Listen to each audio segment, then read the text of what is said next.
सोने के कटोरिया में दूध भात, गोदिया कन्हैया पूत है। सोने के कटोरिया में दूध भात, गोदिया कन्हैया पूत है।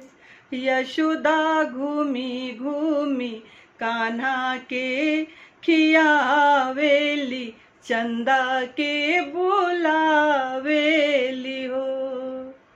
यशोदा घूमी घूमी कान्हा के खियावेली, चंदा के बुलावेली हो।